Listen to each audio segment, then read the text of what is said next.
Check it out. We got a Spanish Mauser. This is a model 1916 Mauser, and it's chambered in 7.62 by 51 or 308. And I got this firearm from J&G Sales.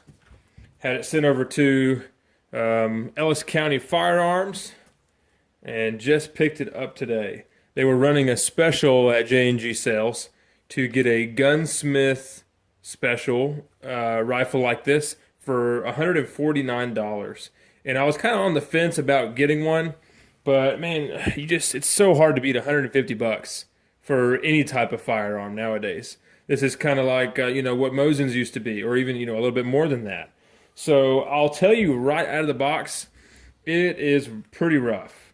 And the cosmoline isn't gooping off. It's pretty dried up cosmoline, but it is everywhere. So you'll see I'm wearing gloves. We got a good bit of just cosmoline everywhere, really. And I don't know a lot about these type of rifles. I've never had one before. They had them in 7.57 caliber, and then also in 308. I went with 308 just because that's a much more common caliber, and I'm a lot more likely to actually shoot this thing in 308. So there was a bunch of different things that they said could have been wrong with the gunsmith special firearms. They said you could possibly have a ring de bore, rear or front sight could have been missing, cracks in the stocks, broken or missing firing pin.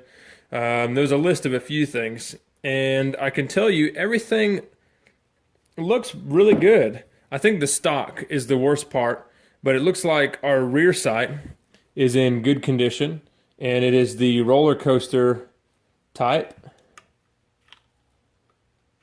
Nice and smooth. Notch looks good. And our front sight, it looks like the left side of our bunny ears there are a little bit bent in, but that's really not a big deal. So that can be fixed. So neither one of those are a big deal. As far as the cracks go, there are a good bit of cracks here. So we have this crack section here. We have a crack here and some missing wood. Got some damage to the bottom of the stock here. Let's check along this way. Up here looks better than some of the Mausers that I saw. They were all torn up really bad here. This one's got a crack down the side. Some, wood coming off there. I'm really not worried about that. I'll tell you that this is definitely a different wood than this. And one of the first things I noticed was that the receiver serial number does not match the bolt. This one ends in a 4.5, and this one ends in a 9.7. Really not that big of a deal. I was also pleasantly surprised to see the crest on there. That's really cool. They said some of the gunsmith special firearms might not have that crest. So that's pretty cool. That's really neat. This one right here has a chamber gas vent, and I think that this was added to the rifles that were rebarreled for 7.62, and I'm not 100% sure, but I think that's just in case you get an overpressurized round, or maybe just a round that the receiver is not capable of handling. I've seen some of these receivers actually blow out before, shooting super hot 308, so I think that's what that is there. Fact check me, whatever. I'm not an expert on this kind of thing. Like I said, I've never had one of these. We're going to go ahead and take the bolt out, and then maybe take the action out of the stock. Let me get a tape measure, and I'll measure this thing and see how long it is. I didn't even look at the spec as far as barrel length on the ad, but I was pleasantly surprised at how short the barrel is. It's less than 22 inches. It looks like it is, front of the action is probably somewhere around here. So, open the bolt up there. Yeah, it looks like it is probably about 21 and a half inches. That's a really cool thing. A lot of these old rifles are huge and cumbersome. So this may turn into a a cool deer rifle or just a bang around ranch rifle. Length of the whole gun looks like it is 41 inches, which is really, really short for a gun like this, especially at this time period. And I'll tell you, right off the bat, shouldering this thing, I really don't like this grip at all. And the stock is so short. I mean, these people must have been tiny. I'm 6'1", not, super tall, but it is extremely difficult. I mean, it is just like, I feel like I'm shooting one of those, cricket 22s when I shoulder this thing. So I really don't know if these have like aftermarket parts or anything. I kind of glanced around on Google a little bit and I saw a few things, but I'm not going to go spend $100 on a stock or anything. If nothing else, I'll do something custom myself. But let's go ahead and take a look inside and kind of see how things look. I think it has a typical Mauser takedown. So we're gonna, yeah, there we go. Pull this lever out here. But one thing to note on these guns is that they are a cock on close. So a lot of guns, when you open the bolt up, that's when the firing pin is cocked. But these actually cock on close. So when you push the bolt forward, look, watch here at the back where my left thumb is. See that? So I'm actually fighting spring pressure here and cocking the gun as I close the bolt. So that's something kind of interesting. Not something that I'm used to. But I will tell you, just after handling a little bit, everything feels kind of sluggish because it's got cosmoline on it. But it already feels so much better than something like, a Mauser Nagant. And I've had several of those and, de-cosmolined them and everything. So we'll see how this goes. But anyway, let's go ahead and... oh, you know what we should do, actually? We should do a trigger pull test before we take it apart. Let's do it on this side over here.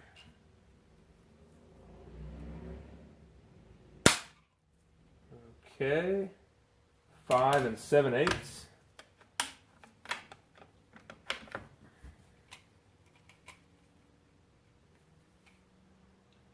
See how much, there's a lot of take up there.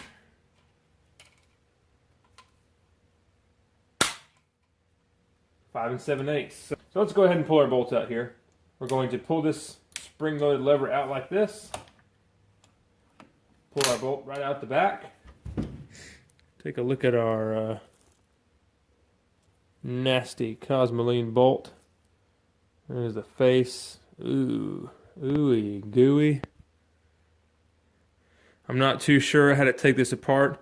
I've never done one of these before, so I'll save that for later. Take this apart, get it all cleaned up. But man, the machine work is awesome on this thing. There's no tooling marks, or visible tooling marks at least. It looks really good. All the parts are nice and solid. Okay, looks like barrel band. We've got this little push down lever here.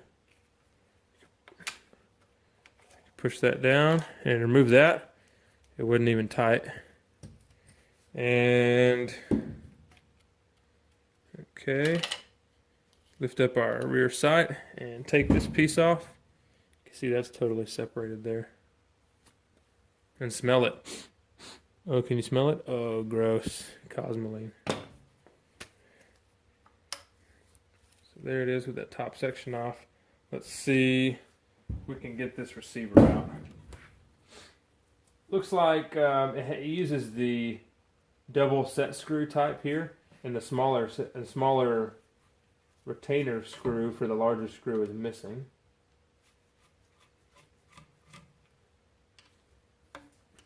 Ooh, look, here we go. But the one in the rear is there. Cool. Never done this before, so we'll see. So short one goes in the front.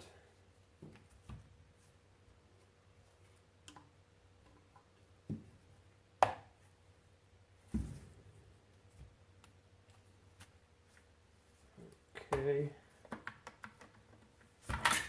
Cool. It's like our trigger guard and magazine. pull out the bottom. It was just really tight. Kind of interesting. This bolt action has a bolt hold open function on the last round.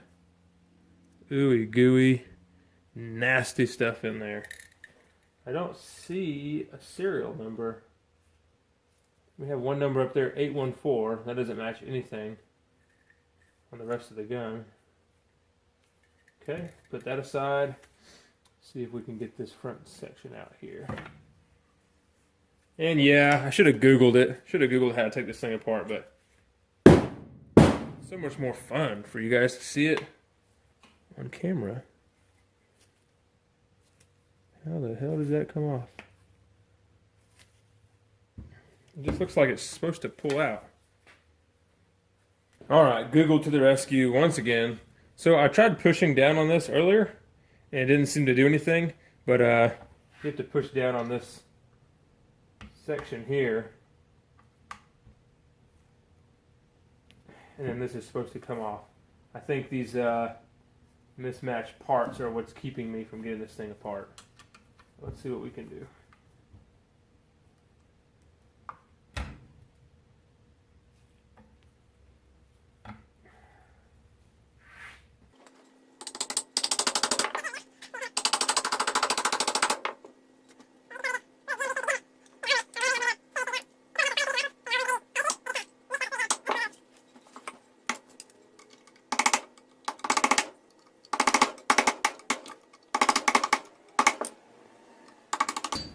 There we go. Gosh, wasn't that a pain in the butt? So now I think we should be able to just pull this. Yeah, there we go. Nasty old stock. You can see where they had to trim some wood and trim some metal up here just to get this thing to fit in there, since it's not the original stock. Looks like we have a bedding pillar here in the rear, a little piece of metal insert in there. Got a metal lug here. Some kind of number here. Looks like 619 and maybe a T. I don't see any of their markings on the rest of the gun. The butt plate reads 588, so another non-matching part. Let's take the butt plate off.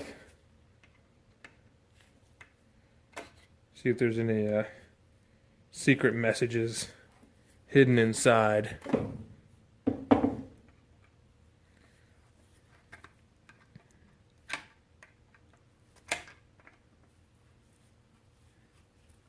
Ooh, nasty, nasty, nasty.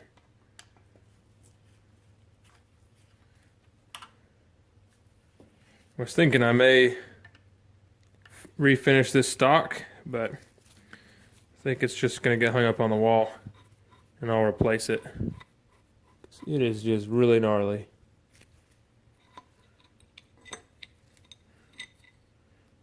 Okay, so nothing cool in there. We have a little, it's like a broken off screw maybe. That might have been the original screw. And they broke it off, so they re-drilled it down here. I'm not sure. Pretty interesting. Oh, you know what that's for? That's for this.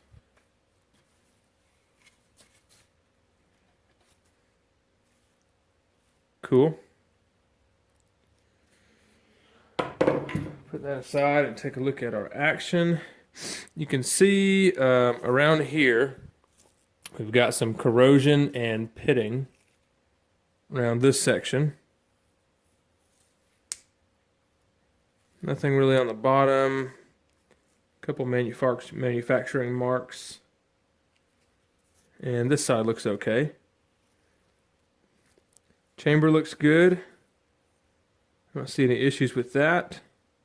So the barrel or the chamber and the receiver do have matching serial numbers. That is nice. And I can't tell, I don't think the barrel has any pitting or rust. Oh wait, yeah it does, up here in the front. Looks like right underneath where the wood would be, the wood probably trapped some moisture in there and made it rust. But it's not bad at all. And this is a pretty thick barrel. Let's take a look at our crown. I'll most likely, well, I don't know. I may cut this barrel and thread it. All depends on what else we find. So the barrel has not been counterbored.